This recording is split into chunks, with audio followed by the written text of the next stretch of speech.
This is about humans dreaming together. About humans supporting each other on our journeys. It's about the science and the art behind making our dream lives a reality. To the students of life, The young and the curious. The dreamers and the doers. To those who crave to be a strong individual. and want to be part of something bigger than themselves. Welcome. Welcome. Welcome.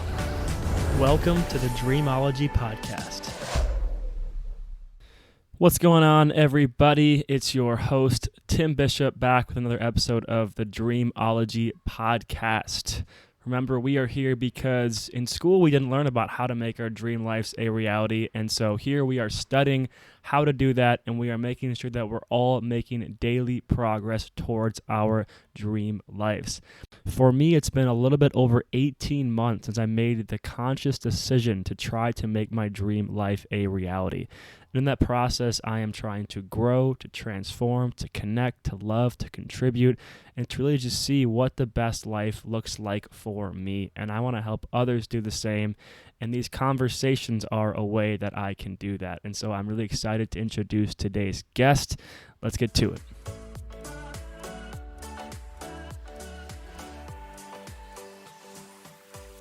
Today's guest is Valeyne Grotrian. Val talks about her experiences deciding not to go to college, and we really talk a lot about early career development. We talk about the pressure that people feel to funnel themselves into a career path that might not be right for them. But we also talk about, what you do when you don't know what you want to do, because that's the majority of people, right? We ask toddlers this question, and all the way up through college, graduation, and beyond. What do you want to be when you grow up? What do you want to be when you grow up? What do you want to do? And nobody knows the answer. And so we talk about, well, what are other things that we could talk about? Instead of putting this pressure on people and making them feel like they need to know what they want to do, instead, how do we navigate the journey? Even if you're on the right path, how do you get closer and closer to that thing? How do you improve? How do you educate yourself so you can stand out in a field that you choose? And so Val and I really talk about a lot of these things. And we end with really an important topic, which is the title of the podcast, which is all about how do we eliminate limiting beliefs. How do we get rid of them? How do we overcome them? And how do we use empowering beliefs to drive us forward into the life that we want? And so it's an interview full of a lot of gold, and I'm excited to share Val's words with you. And so without further ado, here is the episode with Valeyne Grotrian.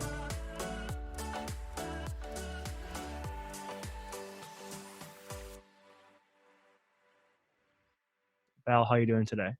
Super. Thanks so much for having me. I'm glad to be here. Awesome. Well, I think we got to start a couple of years back, aka graduating high school. And so, this was, obviously one of the first things that struck me about your story was that you made the decision to not go to college, and you said you went and worked at a $5 50-hour job. And I was thinking in my own world, I'm like, well, I think my dad would have killed me if I told him I was doing that. So I'm curious about your decision as to why you did that and just kind of the thought process that was going through your head at that time. Oh my gosh. Okay. I love the question. So we're going to have to rewind just a bit, like what led me to there. Okay, so let's do it. Growing up in high school, I had a really tough time. I'm not alone in that. I'm sure there's many listeners listening then that have been in that place of like being bullied or being teased. And I just had such a rough time. There were days while I was a good student, I got really great grades. I just never really found my place in high school. And I was always longing to feel like wanted and to fit in. And that led me, when it came time for graduation, like the last thing I could think about while anybody I knew was going off to college. And I knew that's what my parents wanted for me. But I think they wanted something more for me than, that in the moment. They wanted me to be happy. They saw what I'd gone through. So when that happened, I could not view college at that point in my life as a place where I was going to get an education. I only saw it as more of a place that would give me pain and the same type of pain that I experienced in high school. And that is why I made that decision. And I sat my parents down. Normally it's the other way around, right? Yeah, right. They're sitting us down to have a talk with us. I was Yeah. like, Mom, Dad, we've got to have a chat. Um, and I just said, I just can't. I've had enough. It's been really rough. High school's been challenging. I made it through it. And I just think my education, at least at this point in my life, is going to come from somewhere else. And Right. that's why I made that decision. Yeah, and it's one thing to, I feel like it's easy to like recognize like I'm feeling pain with this experience, like I don't want to go through this anymore, but I feel like the hard part is then actually committing to saying I'm going to do something different than the majority of everybody else. Like that's where it gets like, okay, I'm going to do this. And you know that, like you said, you got to sit your parents down, you got to tell them there's people will ask questions, but it's cool. You went through with that and you followed your heart on that. So then did you have any clue what that meant as far as, because you're obviously looking to avoid the pain. So you're trying to find a scenario that didn't have pain, but did you have any plan of attack, or at that point it was just like, I know I don't want to do this and let's go try something new? Or what was the next step from there? Yeah, that's a great question. Uh, I didn't have a really well thought out plan. Mm-hmm. Right? I mean, I had to have something to present to my parents to say, here's why I made this decision, right? But they knew that I was coming from that place of pain, that they just didn't want me to experience that anymore. And I got behind it with conviction. And I said, I'm not saying that college is off the table forever. I'm Mm, saying that right now, college is off the table for me because I only see that as a place of pain. And I need to get out there in the real world. And so my plan, as like simple as it was to go to work. I just wanted to go to work. I knew how to work hard. I had a couple of high school jobs. That was a place where I felt like if I did feel any sort of belonging, I felt in community there, mm. um, in those different jobs. And, you know, I worked at an Italian restaurant as a salad girl, and I was a bagger at a grocery store. And um, people, don't leave your shopping carts everywhere out in the parking lot. Don't do that. It's one of those things you learn by on the job, and you're like, that is the most annoying thing. I'm never gonna do it again to anybody else. Yeah. Yeah, but I guess my plan was get to work, and I didn't know Mm, exactly what. I mean, at one point I was enrolled for a hot minute in continuing education. It was in a travel school, and at the last minute I pulled back. I was fascinated with travel. I loved airplanes. mm, I just loved that whole community of travel, and this opportunity to work at my really, really super duper small regional airport came up. And, you know, maybe it was airplanes. Maybe I was fascinated with that because I think airplanes are cool, but maybe it mm, was because, you know, when I was going through the bullying and the teasing, I saw airplanes as a way to escape. I saw it as the thing that was going to transport me out of my situation and out of my mm. small town and out of those circumstances. So to me, looking at the travel industry and having a chance to work at the local airport was like a dream come true, right? It was my Mm. ticket out, quite Yeah, literally. yeah, literally. Huh, interesting. And yeah, it's it's cool to see, like, you know, again, as I reflect, and I just graduated about a year ago. So it's like I always think about, you know, your friends and people at school get into heated conversations just about university and going to college in general, and how there's just a clear, you know, like some people love it, some people don't. It's good for people, but there is this general notion of like the societal pressure to say you kind of should go to college and this is how you should figure things out. And I mean, you're obviously a prime example of not needing to do that, right? And not needing to like take the traditional path. And I mean, there's a bunch of pros, but also a bunch of consequences we've seen, like the student loan crisis and people graduating, still not knowing what the hell they want to do. And then entering your mindset of like, well, I'm just going to go work, but after they're like $100,000 in debt. So there's clear, like, you know, parts of the system that I find to be intriguing. But I want you to just touch on, you know, the pressure aspect of this. Like, did you ever feel, because I feel like there, at least from my experience, there was a lot of pressure to have your life figured out at a very young age. Did you ever feel that pressure? And if so, like in what form did you feel that when you said, I'm not going to go to school? And then, you know, or did you just get let free and nobody thought about it? Or like, I mean, I have to imagine whether it was you placing it on yourself or exteriorly, there would have been some pressure involved to say, okay, like Val, like let's go. Like, let's figure it out. Like, what did you experience with that? Yeah. So this pressure, I think, is one that so many people face, particularly. So we're talking about when I was faced with this decision point. Hmm. It was in the late 90s. It was 1999. So Okay. we're talking, right? It was 21 years ago. Yeah. And then, if you can imagine what it was like 21 years ago compared to now, it was even more so like the thought of the way that you would achieve success. The only way you could do that is through college education, right? Right. And especially you think of the previous generations, like our parents, right? My parents at that time were coming out of where maybe they couldn't go to college. It was not as readily available as it would have been for my generation. So even more pressure to say, this is your path to go. Like, we want you to go. There's this like, stand behind our name, make us proud, right? Yeah. Yeah. So there's Yeah. that feeling, certainly. Like, I never wanted my parents to feel disappointed in me. I didn't want my grandparents to feel disappointed in me. I wanted them to see that, hey, I came out of that generation and came into this place of, I went and did it. So it was a lot of pressure then. I can't relate. I'd love to hear your thoughts on how much pressure you think it is now, but there was a ton of pressure then. And I can't say that it was all external. My parents never said, you have to do this. Right. But I felt this familial responsibility, right, to carry on this legacy in that way. Yeah. And so it's hard. Yeah. I also think this happens. What's the question we ask toddlers? Like, I did this a year ago. I asked my neighbor toddler, what do you want to be when you grow up?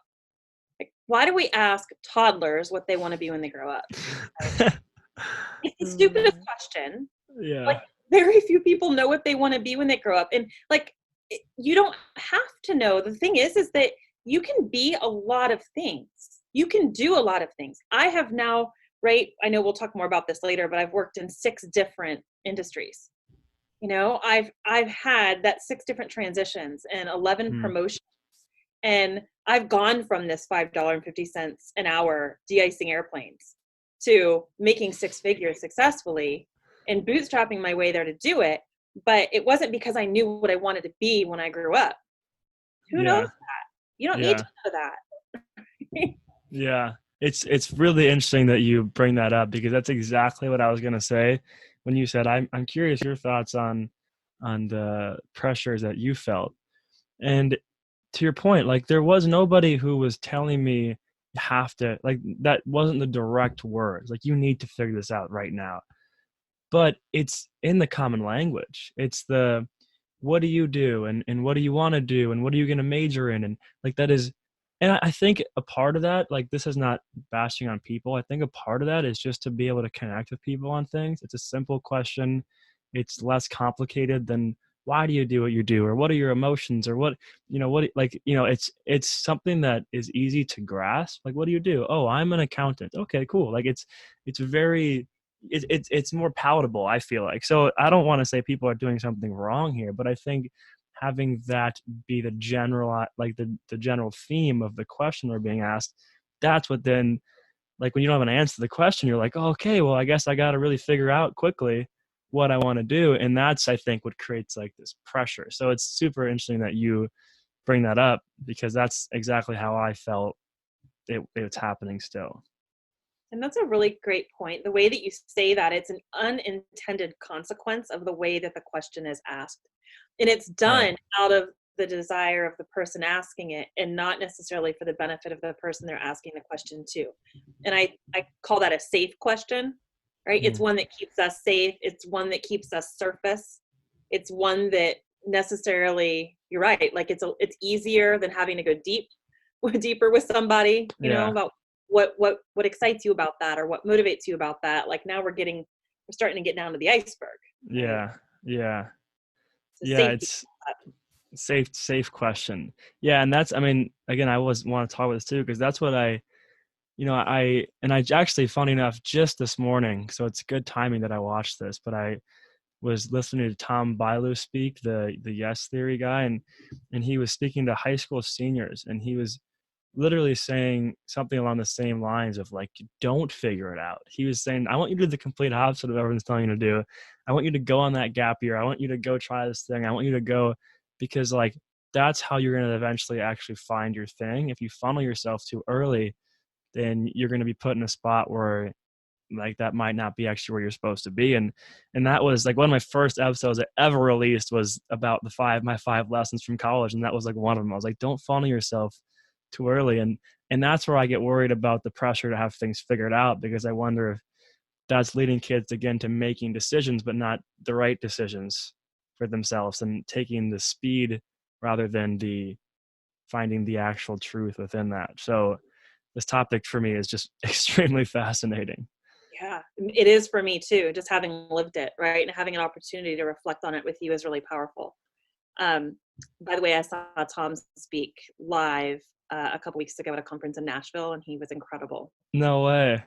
Yeah, way. He was great. It was Who, really like, great. what was it? What were you down there for?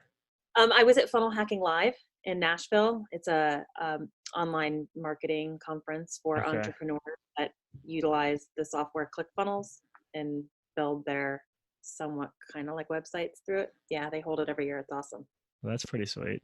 For listeners who don't know, Tom Bilyeu is like the founder of Yes Theory and is like a multi-millionaire, super awesome speaker dude. Check him out. He's a cool guy. Very cool. You get cool. thumbs up from us. Yeah, he gets a thumbs up.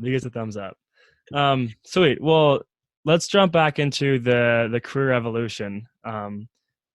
After the going to the airport, working close to the planes that could take you far away, and I know then you eventually, like you said, you bootstrapped your way up to a six-figure job. And I just want to hear about that evolution a bit, some of the transitions and some of the kind of the pains and the successes through that as you kind of built your career to something that society probably would say is a very successful career. Yeah.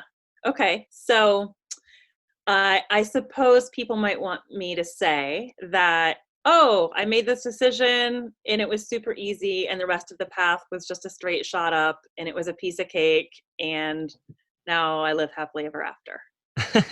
But that would not be a really good movie, would it? No, it wouldn't be a good movie. No, so it wasn't like that. On the outside, it might have appeared that way. So here I went from de-icing airplanes and marshaling them in and realizing, gosh, $5.50 an hour is not going to cut it. I had this deep desire, right? I wanted to achieve career success. And for me, that meant two things. And this is just one thing to note when it comes to career success for you. Like what defines it for you? And for me, it was, hey, I had a meager upbringing. I didn't know it at the time, but like my dad had lost his job at one point. We lived on a well water and it dried up. We were living off the vegetables that my mom grew in the garden. Like I didn't know those things when I was a young kid. Right. I didn't find that out as a teenager, but when I found that out and realized like, wow, we didn't just have these unlimited resources at our dispense at any point. And so many people don't, right? Right. I'm sure, Yeah. But I knew that I wanted to have financial stability. So for me, career success meant financial stability, but it also meant belonging, right? I was looking for that. I wanted to belong. I wanted to fit in. I wanted to feel a place where I was valued because I didn't always feel that in high school. So yeah, I go from, loving my job at the airport, having a good old time, getting all the de-icing fluid in my hair and making my $5.50 working triple shifts at the airport. And I'm like, there's gotta be something more to life. After a year and a half, I'm like, there's gotta be something more. And I didn't know what that was. Again, back to your question, like, did I have a plan? My plan was to achieve those two things. How I was going to get there wasn't exactly that strategic. Yeah. Right? Yeah. So, I mean, at 19, how strategic do you get about those things? I didn't. Right. So I was, feeling kind of miserable. What am I going to do next? So I went to my dad, who, right from this meager upbringing, had turned that around, right? After the job loss and the well drying and the eating off the vegetables, he figured career success out. And I asked him, so I'm like, Dad, like you've had this success, like, cause I had heard some speaker at some point listening to podcasts and things like that. Like, well, podcasts weren't that big back then, but we did have a lot of different self-developmental opportunities through the internet that was just up and coming. But listen to those online. And I remember somebody saying, like, if you want to be successful, model success. If you want to model success, you got to find people who've done it. Okay. that seemed logical. So that's why I went to my dad. That was the example I had, right? Yeah. So my dad said, you're not sure what you're going to do next. That's okay. Like, we're here, we stand behind you. Here's the one question I would have for you. What one thing do you enjoy more than any other thing in your airport job right now? And I want you to go do that. And I want you to do that as best as you possibly can. Okay. So I thought about that. And it was the thing that lit me up. Well, yeah, I mean, it is exciting to marshal an airplane in, right? There's nothing cooler than seeing Yeah. that machine coming at Waving it in. you. Feeling like you have this control to tell it to like turn left or turn right, and then they intentionally go the other way just to mess with you. That's really fun. Like, yes, that was the fun part of my job, and I love that. But the thing that lit me up, the thing that gave me energy, was when a new person would start, I would involuntarily go take them under my wing and start training them and teaching them.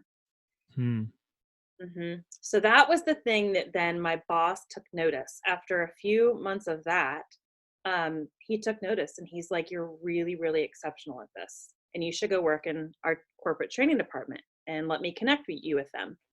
And that is what started. Like, I literally got on the jet plane, went to Charlotte, North Carolina from Pennsylvania. And my career from there took on the fast forward version of it was, hiccups here, learning here.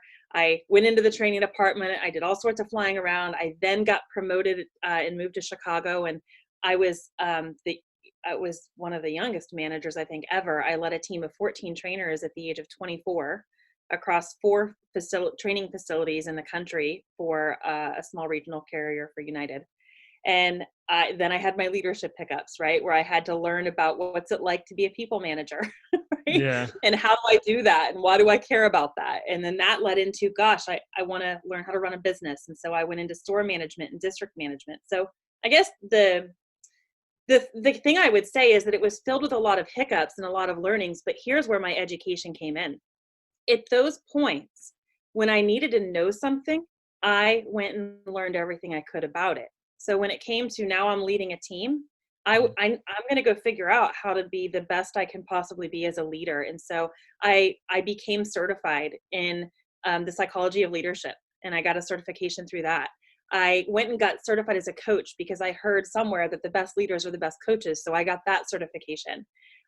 When I was in the training department, I knew that we were doing some advanced things in the adult learning world. So I went and learned how to all about accelerated learning behaviors. So my education came, but it came in more intentional ways with what I needed to apply at that time and what I needed to know at that time versus learning, I don't know, the mathematical equations that I didn't need in my job. Some people need that.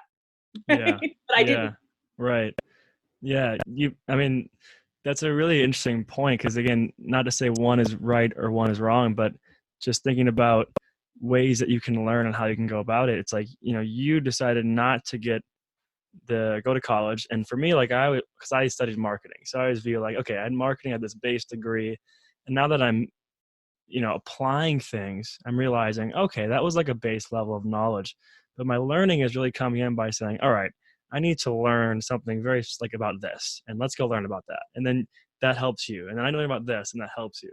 So it's almost like you decided to not just get this general knowledge, and because for the reason you talked about, but the learning came in when you started doing the thing you wanted to do. And then you understood like, okay, I have to learn this, and now I'm going to go learn this. And it was more learning out of almost a passion, it seems like, or a requirement to do your job better than just learning for learning's sake. So it's interesting. I'm not going to say one's better or worse. I don't know, but it's cool to see the different route that you kind of took with that life, being a life learner, instead of obviously doing the traditional route. I was thinking, as you say that, a few things come up for me. So one of the things that I pursued that I became really fascinated with later in my career was the Clifton StrengthsFinder assessment. Right. And it has this theory of development that is all about focus on what you're great at and manage around what's weak. So on my assessment, it basically gives you 34 strengths or talents, I should say, that ranks them in order of what you have innately wired within you. One of the talents is called learner, and learner ranks really, really low for me. And most people would look at that and say, does that mean you're not a learner? No, we all learn. Right. but I don't learn for the sake of learning. I don't just want to learn. My husband actually has a learner really high. It's within his top 5 strengths finder. So for me, I learn, but I don't learn for the sake of learning. I learn what I need to learn when I need to learn it for my success. Yeah. Their success. So I think you're right in saying like you can't judge right or wrong. It's how I'm wired, right? We're all Yeah. wired differently. I just think it's fascinating that particular observation that you had and how it relates back to my work as a Clifton strengths coach. It all aligns with Mm. how I showed up in my life. Where somebody Yeah. who's high, oh my gosh, my husband sits down and he wants to learn everything about everything all the time because it's so thrilling for him. And I'm like, Yeah. I don't know how to do that. I don't know how to do that. Yeah. Interesting. Yeah. And I mean, going back to when you first started talking to, I find it super fascinating. Like, even though you didn't know exactly, again, what you wanted to do, there was, and we'll get to this too, that your why obviously evolved, but your original why was pretty strong. It was, look, I want to belong. That seems like a pretty core human desire. Like, I want to belong in a community. I haven't really felt that. In some ways I have, but not in a consistent, strong way. And then I want some stability. And both of those were rooted out of your childhood experiences. So it's interesting to see how you were aware of that at a pretty young age and how that became a pretty strong, obviously, motivator for your actions. And then it seems like, and this is actually, we can jump into this now, but it seems like we all have some motivators that are from our childhood that at some point those evolve into something bigger, into something that's more future looking. And you said that eventually we made a decision to leave your corporate world and to follow kind of a new mission that your why really evolved. Can you talk to me about when you decided, like, started to realize that the work you were doing and the mission you had weren't aligning, and you were ready to sort of make a leap and start something on your own? Mm. Yeah, this is a deep journey because it came to me through coaching.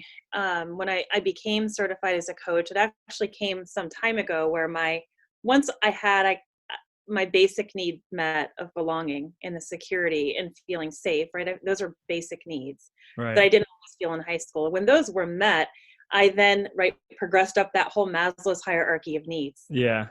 And then you get into that self-actualization part where you realize, whoa, my basic needs are met. Now I've come past this. I'm not going to play victim to these circumstances. I'm not going to let those circumstances define the path of my life. I had to go through my career. There was a lot of anxiety that came up. There was social anxiety that came up. There was an incident that happened I'm 38 now. I don't know if I shared that with you, but in my early 24, 25, 26 time frame, I'd had an incident happen through a group coaching experience that made me aware of another event that had happened when I was even younger that Mm. taught me about some stories that I was telling myself. And the story I was telling myself was that I wasn't good enough. And then the things that had happened, and that happened because of what a teacher had said to me, that she should not have been teaching. She was old and should have been retired long before I ever got into the 3rd grade with her. But she chastised me in front of the whole school for not folding my piece of paper correctly and told me that I would never be creative. And then my definition of creativity was shaped out of that. And I never realized that until my mid-20s. So I went through these, moments of angst in the Yeah. stories I would tell myself. So I had to go through this journey of, there was a balance of some therapy, there was some coaching. I think everybody needs a great therapist and a great coach. At some point in your life, you're going to need and you're going to want both. And it's going to be so valuable to have that. But I had to really reassess my self-talk. And I had to realize so that journey through, that's why I say, there were bumps, right? I was having career success Mm. on the outside, and internally what was happening was, wow, this success is coming. I'm now a very young people manager. I'm learning so many things. I also have the stories of my distant past are not that distant in my mind from what I'm telling myself. Mm-hmm. And now I don't have a degree. I feel all the more vulnerable in a Mm. way that I feel not worthy or not valuable. So having to come to that, working through that comes to this place of when I have worked through those things. And Mm. I have processes now to monitor my self-talk. And I have a system that I monitor my self-talk. But it was those things that allowed me to continue up Maslow's hierarchy of needs, right? And to say Mm. that, hey, my life is a gift, and it has been given to me, and I can choose to be a victim to the circumstances, or I can choose to take those very things that were so hard and so painful and use them for the good of others and to help others. And that's why I'd say people need our stories, whatever they are. They're all Yeah. unique, they're all different, and the world needs them. And Yeah. so that's when this new desire came up in me, right, to become an entrepreneur. And in 2017, I left the corporate world, and I have my own coaching business, and I have for a couple of years. But it was that journey that led me into that actualization of Mm. service to others. Yeah. It's interesting. The more I talk to people and the more that I hear people speak on this and that and YouTube and podcasts and the internet that is no longer a new thing, but still has great information. It's so many people seem to find their purpose through a struggle they went through. Like it's almost baffling to me. Like, and that's why the what do you want to do when you grow up question when you're young is just almost impossible to answer unless you've gone through something very serious at a young age. And you're like, I know I want to give back to this cause, because it seriously seems like everyone's purpose evolves once they go through hardships. And like you went through this anxiety, this feeling of not feeling like you were enough, this feeling of, I don't have a college education. Who am I? To understanding that all those things were just stories you were telling themselves. And then you were like, I got to help somebody else through this. And so that just keeps coming up. So I wanted to emphasize that. I noticed that in your story too, where it's like, that's just something to be mindful of. I feel like when you're going through a struggle, that this could serve you in a huge way in the future. So Yeah. it's interesting. It's very interesting. Can you talk to me a little bit more, like in depth? I want to get a little vulnerable here for a second. Like, I mean, we say the words like I felt anxiety and I didn't feel like I was enough, but can you give me a little bit more? It's like the day to day, like what did that really feel like? Like what was some of those emotions you were just feeling in that core thick of it that were really tough to go through? Oh my gosh. Yeah, there were many. And depending upon the phase that I was in, if the self-talk was really negative for a particular day or a span, a week of time, it could be the pressure, the self-inflicted pressure that I would put on myself before going into a meeting with a group of leaders in my company. Right. It could be, oh, I've got to go through this presentation and share some information in front of them. I mean, at one point, one of the highest anxiety moments of my career was when I was hand selected. Get this, hand selected. This is so funny to me. I'm going to say it out loud. I was hand selected to lead a team of undergrad and graduate interns and new full-time employees that had converted from interns into full-time. They were undergrads and graduates specifically. And I was the lead of that group in the company to make sure that their experience and onboarding was great, and that I would put together a whole program for them to progress through for 6 months of indoctrination into the organization. I mean, that moment of like, who am I? I'm the only person in this group of 100 plus people that doesn't have a degree.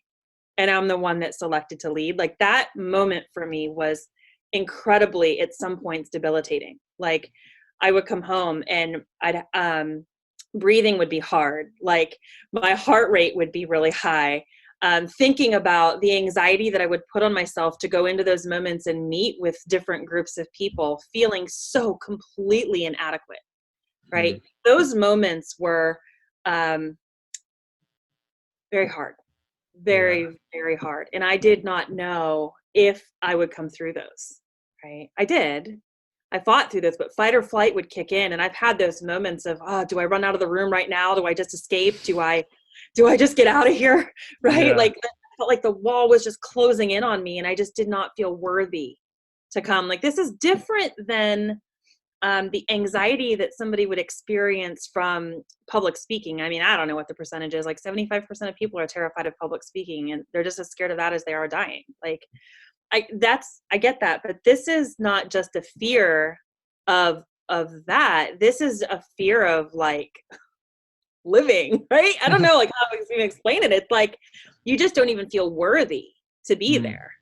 So there was just this Okay. worth, and I realized all these childhood things had come up, right? That Yeah. I didn't necessarily deal with at that moment. I'd made the decision to not go to college, right? At that moment, I was like, escape, go work, go do good, and prove your bullies wrong, right? Yeah. I Right. don't think, I think those external things are okay. I think that's normal for us humans to feel. The internal need, though, needed to be met, and that belonging. And until that was dealt with, this feeling of insecurity and a lack of confidence and a lack of worth is going to continue to show its ugly head over and over again. Hmm. Right. So then what was the, I mean, did you just literally fight through those moments until you did feel adequate, or what, like, what was the, what was the turning point? I mean, I think, is it Mark Twain who says, what, courage isn't fearlessness, it's acting despite fear being present, or something like that? Or, but like, what was, did you just say, I'm just not going to quit? Or what was the thing that pushed you Yeah, forward? this is sheer like resilience. This is, I know fundamentally, I knew just from the training that I'd had, from the therapy that I had had, from being exposed to other people's stories, I knew that there's beauty on the other side of ashes. I knew that. And Hmm. I knew that I just had this fundamental belief that there is, I have, for those listening that have gone through Clifton Strengths Finder, and you know what connectedness is, that term of connectedness is high for me. And connectedness basically, like for me, I see that there's a connection in all the things that we go through. And so I knew, hey, there's a reason I'm going through this, and I'm going to use it for good for something later. Yeah. So I just really came to this place of, this sucks. I can feel this. I can hate how it feels, but it doesn't mean that I can't just keep moving forward. Back to Hmm. your Mark Twain statement, right? I decided that in this moment I have a choice. The choice is Hmm. mine and nobody else's. I get to choose if I'm going to continue moving forward or if I will just stay here. So I went through this internal dialogue of, if I stay here, what are the consequences? What will I gain? What will I lose? And I did the same thing if I chose to move forward. And I realized the fight is so worth it.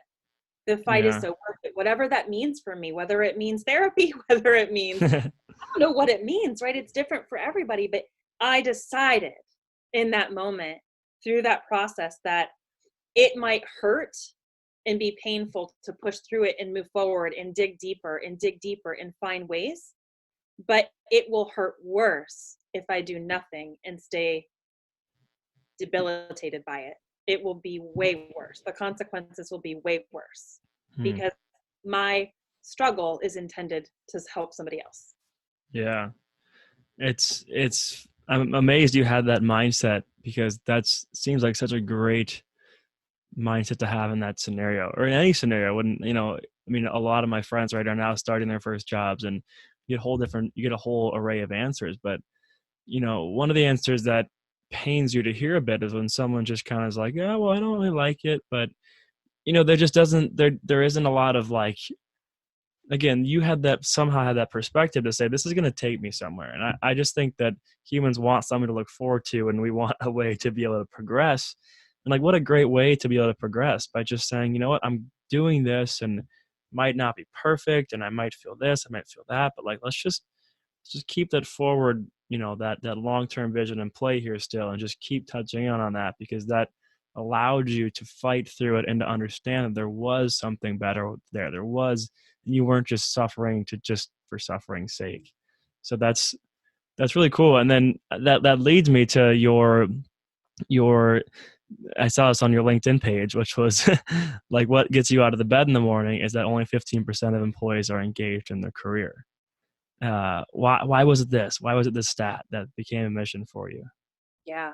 Some of it, well, I became exposed to the statistic through much of the work that I did in the last 10 years of my corporate career, where I'd worked in various roles in people leadership and human resources, where I was supporting business unit leaders to drive really awesome results. Like, that was a big part of my job. And so one of the things that we did was work really closely with the Gallup organization, who is measures engagement, measures these things. They're actually the one that developed the Clifton Strengths Finders assessment.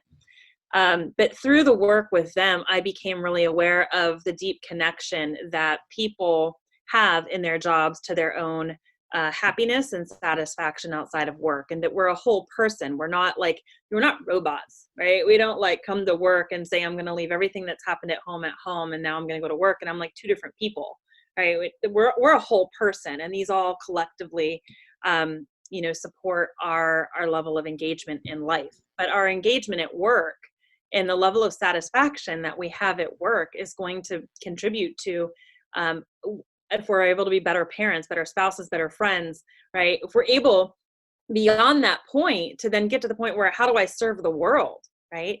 So my mission became about, how do I help others serve the world more meaningfully, right? How do I help others to create the conditions for their own success, so that not like, it doesn't stop there. It's not self-serving. It's not just for their success, but so that they can impact the world in greater ways. And that's why that statistic of engagement gets me up, because it leads to greater world impact for others. Right. And I noticed that one of the ways that you said that you do that is that you like to, in powerful word, is shatter false beliefs. What do you mean by this? And how do you do this with people? How do you go about shattering someone's false belief? Because the people are pretty stubborn on what they believe in and what they don't believe in. Totally. Hey, if what they're believing in is good and serving them well, by all means, keep that belief if it's serving you.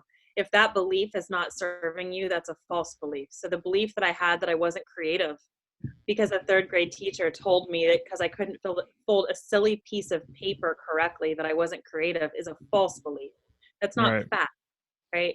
But the story that led to in my mid-20s, when a senior vice president of an organization came to me and said, I need you for this new job. You are the person I want in this role. It's going to require the level of creativity that you'll bring to it. I went home and had a panic attack, because he said the level of creativity that I would personally bring to it.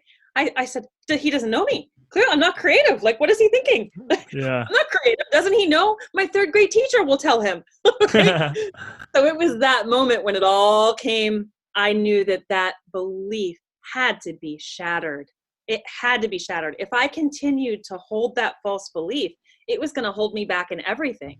Because the reality is, I am creative. I might not like to sit down and do arts and crafts, but that does not mean creative, right? Yeah. I might not like to decorate my office, which is why I have this lovely thing I showed you, my backdrop. Right? Like, because that's not where my creativity shines. My creativity comes from this other place. Right? Yeah. And it's the way that I'm innately wired. And so the way that I help people do that, it's the process that worked for me. It was uncovering my unique wiring. It was understanding that I am uniquely made to bring good to the world, and I'm the only one that can do it in the way that I can do it. And it became a mission of realizing, wow, I am like, that's what's extraordinary, right? Yeah. It's that we all have the potential to do that. It's realized, for me, this Clifton Strengths realized, here's who I am. Here's how I'm wired. This is what I uniquely bring. I mean, the chances of anybody else having the same top 5 talents in the same order as me is 1 in 33 million. Right? Like, you're that unique. Yeah. So that's how I help people do it. It's realizing, if you realize there was a purpose, you were uniquely created with these talents, and that you can solve big problems in the world with those talents, and that you have a purpose to do that, you can then shatter a lot of false beliefs when you start to see that. Yeah. Wow, that's a great stat. 1 in 33 million is the odds of having the same top 5 strengths in the same order. It adds to the emphasis on the uniqueness of each individual human being. And I also think it's interesting. There's probably a million terms for this, but I've been reading about like global beliefs is the word I heard, but basically the beliefs that are like, I am this, or people are this, or the world is this, and how those become so ingrained in your brain, but like they can be rooted on like one experience. Like you mentioned, your experience was something so small, and you could get an idea of humanity based off of such a small, or yourself, of such a small experience, and that can totally guide you, which is scary. But the exciting thing that you mentioned is that you can catch those, and you can simply reframe them into empowering beliefs, and then keep going forward. So it just shows the strength of a small belief to yeah, like you said, have a belief that doesn't serve you for many, many years. So the self-reflection. So let's bring up this point then. Like what are some really key ways people can do right now who are listening to start to do some self-reflection on themselves, to try to identify values or strengths or beliefs they might have? Like, how do you start this process when you're hearing this and saying, okay, well, without like having to hire a life coach right now, what are some good self-reflection things I can start to do that might help uncover some of the stuff on my own? Yeah, for sure. There's a lot of things you can do. I'm actually working together to put together some free resources that will help people do that too. So that Sweet. they're in that place of like, just they want to go through that reflection journey. Yeah. So I can certainly get that to you so you can share it with your audience in the future. Sweet. But for Perfect. now, here's one of my favorite activities. It's monitor your self-talk for a week. For 1 week, make a commitment to yourself that you're going to, at the end of every day, you're going to do a personal commitment of reflection for 5 minutes, and you're going to monitor your thoughts on anything that came out that particularly made you feel good, and any thought that came out that made you feel bad. Because there's a lot of science and research that shows us that our connectivity of what we think in our mind is connected to our hearts, and our hearts are connected to every single membrane, organ, nerve, blood cell in our body. And so it all starts with our mind. Whatever happens up here in our brains then gets put out into the world. So we have to first come to terms with what's happening up here in my mind. So exercise 1 is you've got to reflect on what's happening up there. Right? If you're not making time to figure that out, then you're not going to have awareness. Like it was me, I became aware because I was intentional to become aware. It's not just going to smack dab hit you in the head one day, right? Right. Think about it. So that's one thing you can do. The other thing that you can do is you could go to the Gallup Clifton Strengths and pay a small fee to take that Strengths Finder assessment. You can do that. That you can get your top 5, or you can see your full 34 for a different charge. So those are some of the quicker things that you can do. But getting control of your mind is one of the first. I've never heard of that first one. I like that. The like just looking at your thoughts and like writing them down and then reading them, and just from like an objective point being like, well, that doesn't make sense, or this is good. Like keep thinking these. I've never thought about, doing that for a full week. I like that. That's cool.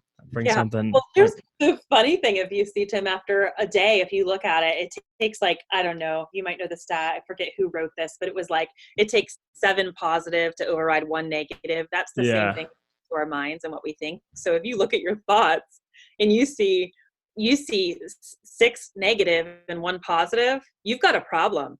Right? I mean, you've got something that you need to address in your thought patterns that will not allow you to shatter false beliefs later, or that will keep you held back in anxiety or fear or whatever it might be. Right.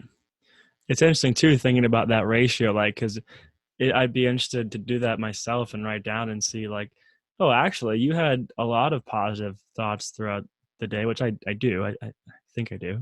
I seem to enjoy most days, but at the same time, you're like, well, why did Wednesday suck? And you could be like, well, that one thought overtook the 6 positive thoughts that I had, and all of a sudden I let that thought win the day. And so that would be interesting just to see like the relationship between those two. Yeah. And do you see any themes? For me, I found this theme of that story. I mean, I told you one brief story about creativity, and then how that then led, that was 3rd grade. And then that led into some things that happened in my teenage years to then in my career, like this, there was one theme for me that would come up from monitoring my self-thoughts. And it was all what I was telling myself who I was based off of what somebody else said, but that it was all around creativity too, and that just limited me in every other area of my life. And it became a thing that so identify the themes, because then you know what to take to a coach too, right? You know where to start. Like there's a theme here that I want to work through, and that can be a really great starting place to enter into a partnership with a coach. Yeah. Cool. Well, I want to ask one last question here before we get into kind of our closing, but the theme of engagement, you saying that only 15% of employees feel engaged in their work, and that's something that really drives you. So I'm curious, like for people listening, what are some just top reasons that from your research or your work that you found that people aren't engaged with their work? And like, is there things that people can start to do, again, like now, like instead of saying, I'm going to just quit my job and go find something new, is there any like advice that you would give to people to say that is simple mindset shifts or simple habits or simple routines that helps with the engagement? Like, right, you still might not love what you're doing, but is there things that kind of help with that engagement as far as like more on the habit, routine, mindset sort of lens? Yeah, definitely. Definitely. And the research is clear. There's a few things that will impact engagement. One of the biggest contributors is something that is not always directly in your control, and that is your direct boss, right? So if you are stuck with a real tool of a boss right now and you're having a real hard time with that, like I always tell people if they're in career transition, I work with a lot of folks that are in career transition because they've already made that decision, but I always tell them pick your next boss, right? Because your next best boss is going to be the person that's going to help rework your tasks around your strengths, in the best possible way. Like find your next boss, the one that can grow and develop you. I've been fortunate to have some incredible mentors in my bosses throughout the years. So that's one thing if you're in transition. But if you're in a situation where you're not happy, and it's because of that reason, there are many things that are within your control. So it's really getting a hold of, hey, what's in my control and what's not here, right? What is in your control is what you choose to be a victim to and what you choose not to. What is in your control is how you choose to live out the moments of your time. So rewind back to the story I shared with you about one of my dad and saying, gosh, I'm just not happy. Like I'm so sick of going home with glycol in my hair. And I mean, it's like snow and sleet and rain and lifting 100-pound bags. I'm just like over this. I'm so over this. And angry passengers yelling at me all day long. My dad told me, find what's one thing you like. There's got to be one thing that you like in that job because you chose it for a reason, right? Yeah. That's the other thing. You chose to be in a job that you're in, right? If you're in a situation where you didn't choose to be in, then work to turn that around so you're now choosing what you're going to do next, right? If you're in something you're completely happy at, maybe it is time to leave. But if you're in something you chose because you love it, there's got to be some tasks that you love. So find what you do love. I also think like we got to give our leaders and our people managers a little bit of grace too. They're humans, right?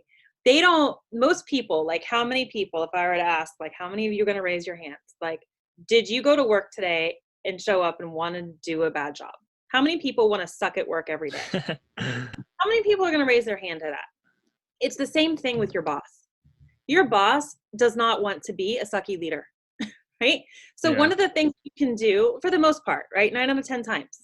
And you've always got one egg.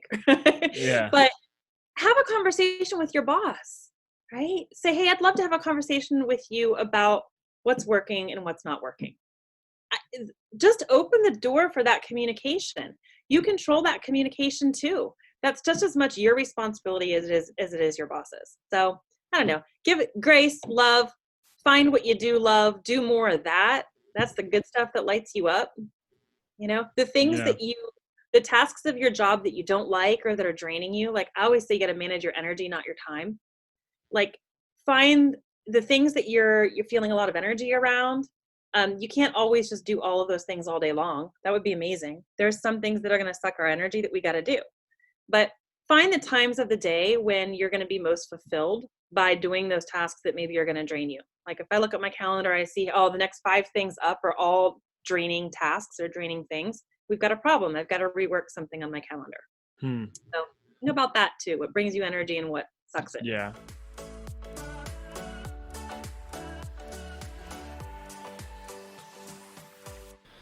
All right, Dream Chasers, thanks for tuning in to another episode of the show. I got a lot of value out of listening to Val talk, and I found it to be a very educational conversation, really around some practical things on how to navigate life and just about the things that a lot of us are going through on a day-to-day basis. And so the call to action would be do that exercise that she said about how to eliminate limiting beliefs. And if you remember what it was, the 3 steps were 1, monitor your self-talk for 1 week. And that looks like at the end of every day, do a personal reflection for 5 days where you write down all the things that made you feel good and all things that make you feel bad, right? The first step with eliminating limiting beliefs is understanding that we have to come to terms with what's happening in our mind. And once we can identify the ones that are not serving us, we can replace them with empowering beliefs. And so this is the call to action from the episode. Another thing she said that you can do is find your take the Clifton Strengths Finders test, because as she said, the chances of someone having this top 5 same strengths as you in the same order is 1 in 33 million. And so if you get a good idea of what those strengths are and how you can use them to serve the world, you're going to become a lot closer to your purpose and your calling in life. So thanks for tuning in to another episode of the show. You know what time it is. It's time to go out there and make your dream life a reality, and I'll see you next time.